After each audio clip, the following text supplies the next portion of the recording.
Capítulo 5, parte 4. Enisorai, Enisorai. Ah!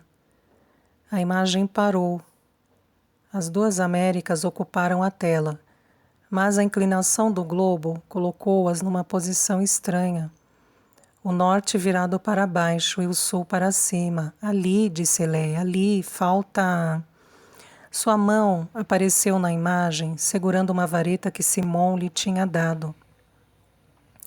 A ponta de grafite pousou na extremidade do Canadá, atravessou a Terra Nova, riscando um largo traço vermelho que avançava até o meio do Atlântico, indo encontrar-se num desenho acidentado, com a ponta mais avançada do Brasil. Depois, Eleia cobriu com riscos vermelhos todo o espaço percorrido, preenchendo o imenso golfo que separa as duas Américas e as transformando num só continente maciço, cujo centro ocupava metade do Atlântico Norte. Deixou cair a vareta, pousou sua mão sobre a grande América, que acabava de criar, e disse: Enisorai. Leonova pousou o globo. Uma onda de excitação vibrou novamente na sala.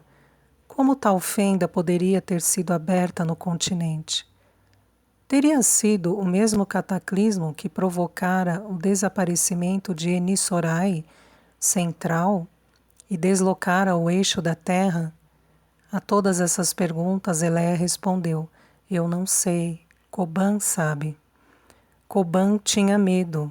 Foi por isso que ele fez construir o abrigo onde vocês nos encontraram. Coban tinha medo do quê? Não sei, Coban sabe, mas posso lhes mostrar. Estendeu a mão para os objetos colocados diante dela. Escolheu um círculo de ouro, tomou-o com as duas mãos e o colocou na cabeça.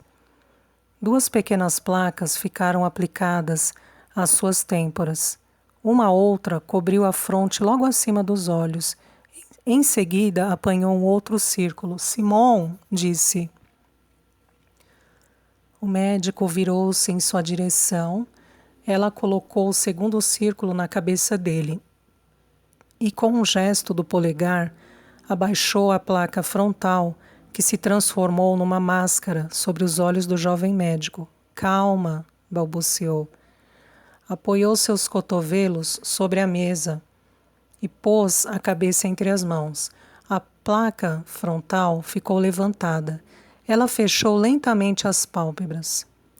Todos os olhares, todas as câmeras focalizaram Eleia e Simon, sentados lado a lado. Ela com os cotovelos na mesa, ele sentado na sua cadeira, os ombros apoiados no encosto, os olhos cobertos pela máscara de ouro. O silêncio era tão grande que se ouviria cair um floco de neve. De repente, Simon teve um sobressalto.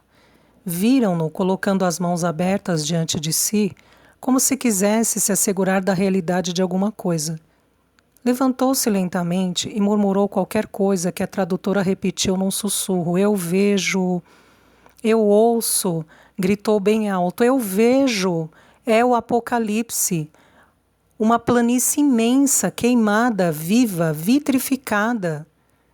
Exércitos caem do céu. As armas cospem a morte e destroem tudo. Ainda caem mais, como 1000 nuvens de gafanhotos. Eles cobrem o solo, se afundam, a planície se abre em duas, de um pedaço ao outro do horizonte. O sol sobe e cai. Os exércitos estão desaparecidos. Alguma coisa sai da terra, algo gigantesco. Uma máquina monstruosa, uma planície de vidro e de aço. Ela se separa da terra, se levanta, voa, se desdobra, dilata-se, enche o céu todo. Ah, um rosto encobre o céu, ele está perto de mim. Inclina-se sobre mim, ele me olha. É um rosto de um homem, seus olhos estão cheios de desespero. Paikan! Geme Eleia. A cabeça de Simon escorrega de suas mãos. Seu corpo cai sobre a mesa. A visão desaparece do cérebro do médico. Coban sabe. Ele sabe o melhor e o pior.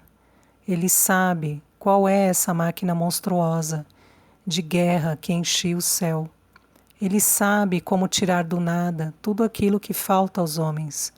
Coban sabe, mas poderá ele dizer aquilo que sabe? Os médicos encontraram lesões sobre quase toda a superfície do seu dorso, dos seus braços e em menos quantidade sobre suas costas. Pensaram que se tratava de erupções de pele causadas pelo frio.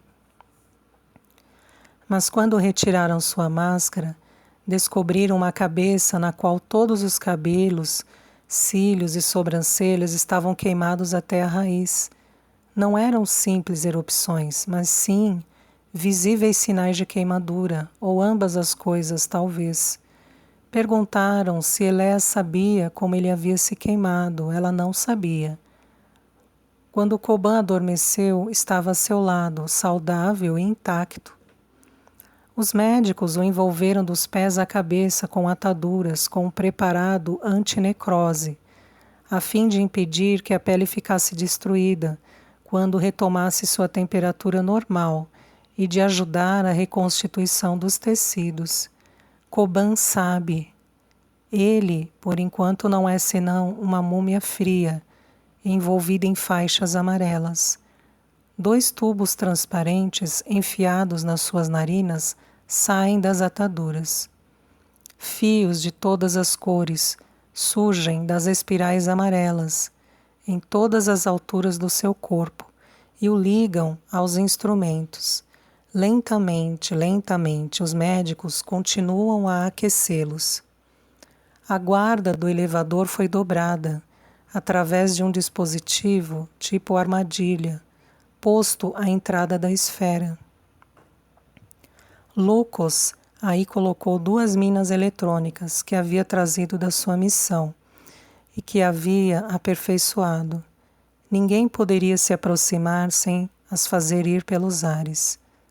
Para entrar na esfera, era preciso, chegando embaixo do poço, se apresentar aos homens que montavam o guarda na saída do elevador. Os guardas se comunicavam com o interior, onde 3 médicos e várias enfermeiras e técnicos velavam permanentemente em torno de Coban. Um deles baixava um interruptor. Uma luz vermelha deixava de piscar e então as minas se tornavam inertes como chumbo. Podia-se descer à esfera. Coban sabe. Vocês acham que esse homem representa perigo para a humanidade? Ou, ao contrário, ele vai trazer a possibilidade de fazer da Terra um novo Éden? Para mim, o Éden, ora, nós nunca fomos lá. E nem sabemos se era assim tão formidável. E o senhor? Bem sabe, é meio difícil dizer. E a senhora? Bem, eu acho que é apaixonante. Este homem e esta mulher que vêm de tão longe e que se amam. A senhora acredita que eles se amam? Claro, sem dúvida. Ela diz o tempo todo o nome dele, Balcã, Balcã. Acho que a senhora está fazendo uma pequena confusão. Mas em todo caso, a senhora tem razão, é apaixonante tudo isso. E o senhor também acha que é assim apaixonante?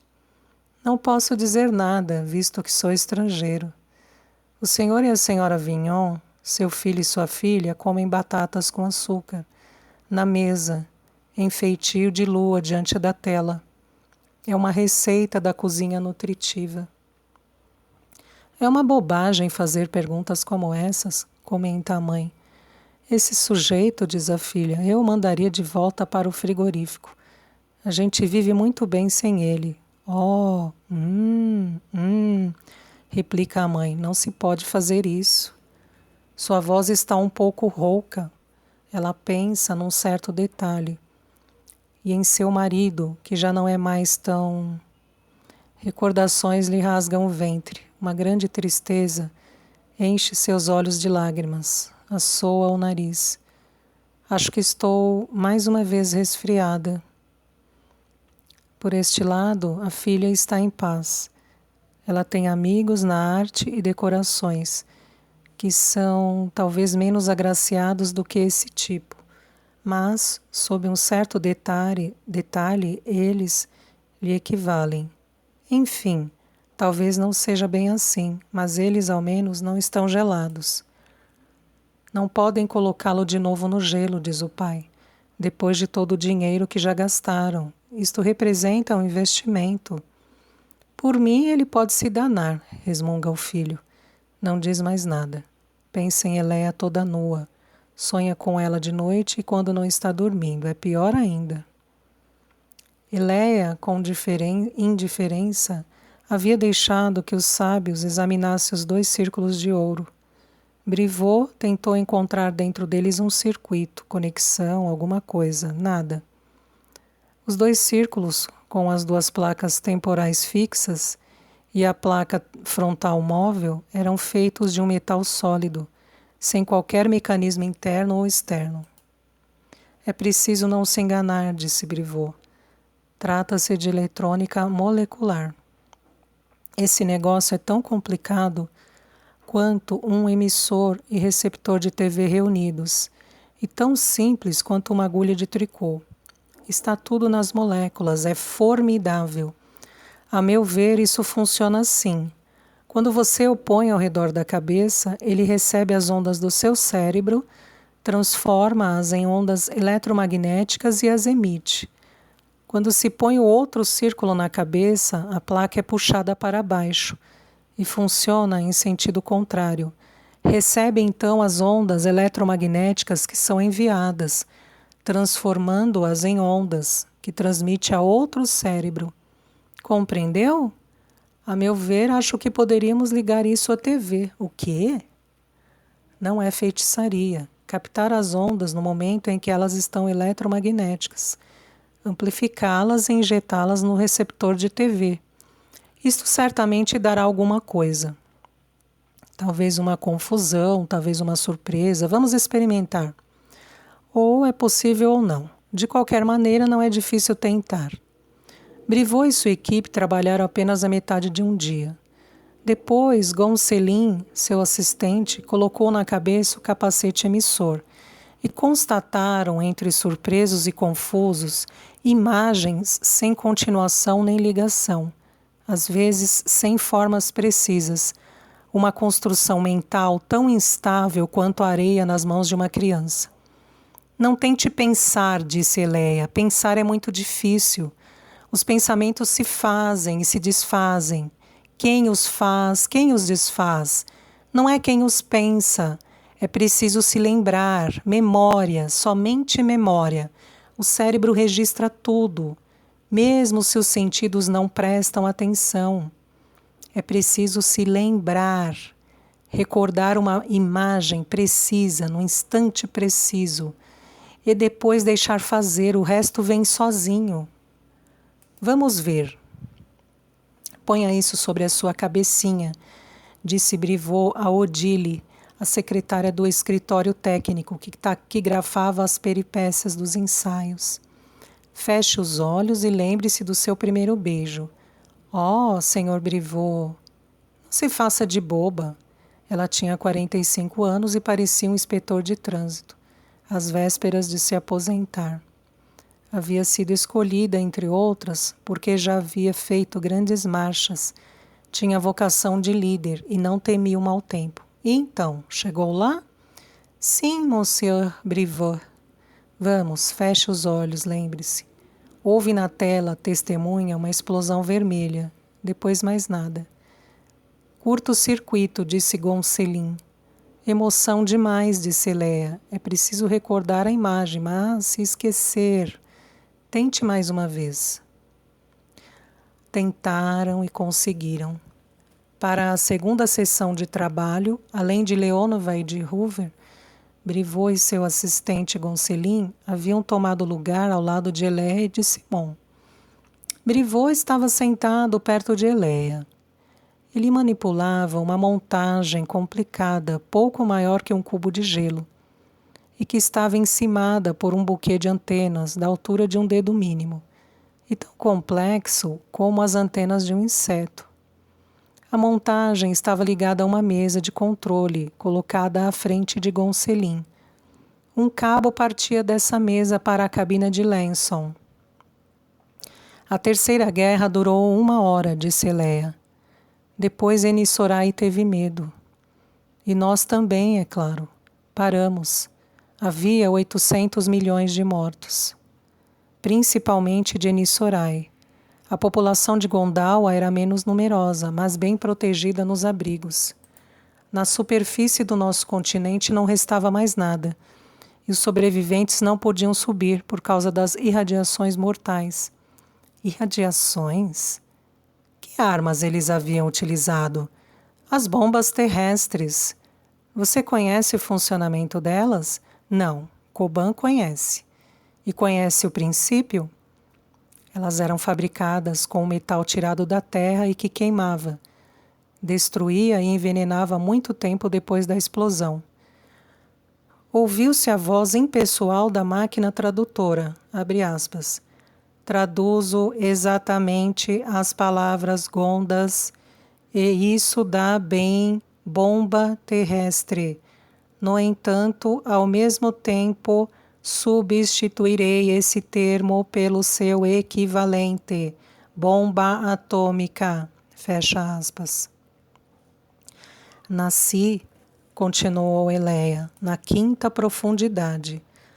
Subi à superfície pela primeira vez quando tinha 7 anos, no dia seguinte da minha designação. Eu não podia subir enquanto não tivesse recebido minha chave, Hoover. Mas enfim, que diabo de chave é essa? Para que serve? Voz impessoal da tradutora. Abre aspas. Não posso traduzir diabo de chave, a palavra diabo, nesse sentido articular, não tem equivalente no vocabulário que me foi programado. Fecha aspas. Esta máquina é uma verdadeira sarna, disse Hoover. A mão direita de Eleia descansava sobre a mesa, os dedos alongados. Lenson focalizou a câmera 2 sobre a mão e aumentou ainda mais a imagem. A pequena pirâmide apareceu sobre a grande tela, ocupando-a. Ela era de ouro e nesta escala podia-se ver que sua superfície era estriada e entalhada de sulcos minúsculos e cavidades de formas irregulares, estranhas. A chave serve para tudo, prosseguiu Eleia. Ela é estabelecida no nascimento de cada um. Todas as chaves têm a mesma forma, mas elas são tão diferentes quanto os indivíduos. A disposição interna de seus... A voz impessoal da tradutora interrompeu. Abre aspas. A última palavra pronunciada não figura no vocabulário que me foi programado, mas aí encontro a mesma consoante que... Fecha aspas. Deixe-nos em paz, gritou Hoover. Diga aquilo que sabe, e quanto ao resto não a aborreça mais. Calou-se antes de deixar escapar o palavrão que lhe subia aos lábios, e terminou mais calmamente. Não nos faça transpirar. Sou uma tradutora, replicou a máquina. Não sou um aquecedor. Toda a sala riu-se a bandeiras despregadas. Hoover sorriu e virou-se para Lucas. Dou-lhe os parabéns. Sua filha tem espírito, mas ela é um pouco enjoada, não? Ela é meticulosa, é seu dever. Eleia escutava, sem procurar compreender essas brincadeiras dos selvagens que jogavam com as palavras como crianças, com as pedrinhas das praias subterrâneas. Que rissem, que chorassem, que se irritassem, tudo isso para ela era indiferente. Também lhe era indiferente continuar quando lhe pediram. Explicou que a chave levava, inscrita na sua substância, toda a bagagem hereditária do indivíduo e suas características físicas e mentais. Era enviada ao computador central, que a classificava e a modificava a cada 6 meses, depois de um novo exame da criança. Aos 7 anos, o indivíduo já se tinha definido. A chave também, então se dava a designação. A designação, o que é isto? Perguntou Leonova. O computador central possui todas as chaves de todos os seres vivos de Gondawa e também dos seus antepassados. Aquelas que nós levamos são apenas cópias. Cada dia o computador compara entre elas as chaves de 7 anos, conhece tudo de todos, sabe quem eu sou e também o que serei. Encontra entre os rapazes aqueles que são e que serão, o que me convém, aquele que me falta, aquele do qual precisarei, aquele que eu desejo. E entre esses rapazes encontra aquele para o qual eu sou e serei o que lhe falta, o que ele precisa, o que ele necessitará e o que ele desejará. Então, ele nos designa um ao outro. Fez uma ligeira pausa e continuou. O rapaz e eu e o rapaz, nós somos como um seixo que tenha sido partido ao meio e que tenha sido lançado entre todos os seixos partidos do mundo. O computador encontra as duas metades e as une. É razoável, disse Leonova. Pequeno comentário da formiguinha, acrescentou Hoover. Deixem-na continuar, interferiu Lux.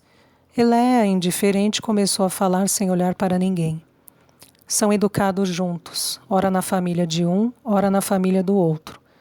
Juntos têm o mesmo gosto, os mesmos hábitos. Aprendem juntos a ter as mesmas alegrias.